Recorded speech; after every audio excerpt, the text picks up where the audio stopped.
Good morning and thanks for joining us on News 4 Today. I'm Lindsey Nance.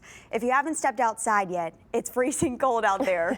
Melanie, how long will these cooler temperatures hang around with us? Developing overnight, a man is dead this morning after an overnight shooting in Clarksville. Police say they found the victim shot multiple times around BUCKSHOT Drive and Whitetail Drive.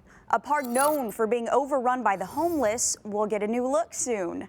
Last night, Metro Council approved more than $1 million in rescue funds for renovations, but we may not see those changes for a while. News 4's Courtney Allen explains why the lack of urgency has neighbors concerned.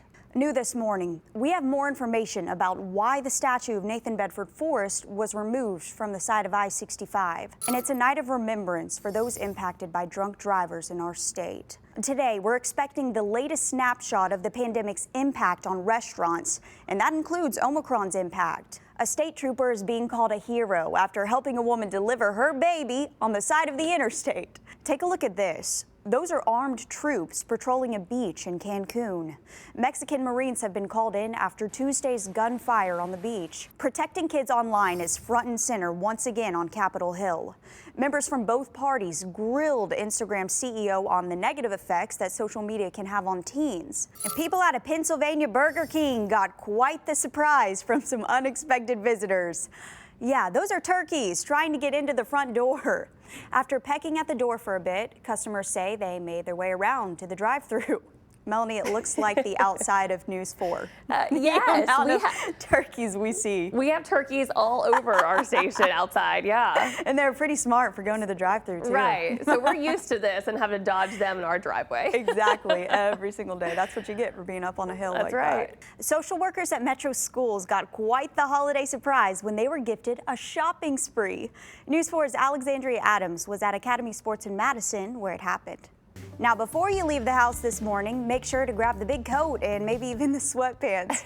Melanie, it's freezing out there, but we have a massive warm-up coming later on. We do. 51 weeks ago, the first person in Tennessee received a dose of the COVID-19 vaccine. Well, fast forward to today, and half of our population is fully vaccinated. But nearly 24 states have confirmed at least one case of the new variant. The rebuild of 2nd Avenue now has a first step. $20 million has been approved to get phase 1 underway. We're just about a year out from the tragic bombing. This morning, the community is reacting to millions in funding being pulled from the Jefferson Street project. It was part of a capital spending plan and would have revamped the entire area. News 4's Danielle Jackson explains why some people who live there want to know what happened. Jacob CLARE has pleaded not guilty to charges for sex crimes. Now, this all stems from an Amber Alert in Gallatin last month. He entered a plea of not guilty to his charges in California, which are sex crimes related to his time on the road. And it's a week of memory in Smithville to honor a young Tennessee Marine. On Monday, he lost his life trying to help a couple on the highway. Lance Alberto Lucio was out in California. The 20-year-old U.S. Marine was hit by a truck while helping people in an SUV. Tennessee schools are cracking down on campus threats this morning.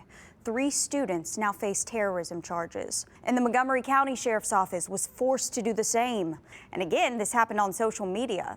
A second threat against the same school was made later on in the day, and now police are investigating.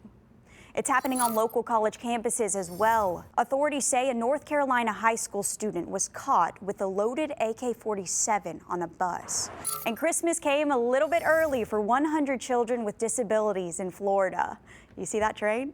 The kids got to ride on a huge train ride to the North Pole this week. Nashville musicians got on stage this week and raised more than $8,000 for the homeless shelter at Room in the Inn. Just in case you missed it, there will be another show streamed Friday where you can also donate. News 4's Terry Bolger shows us.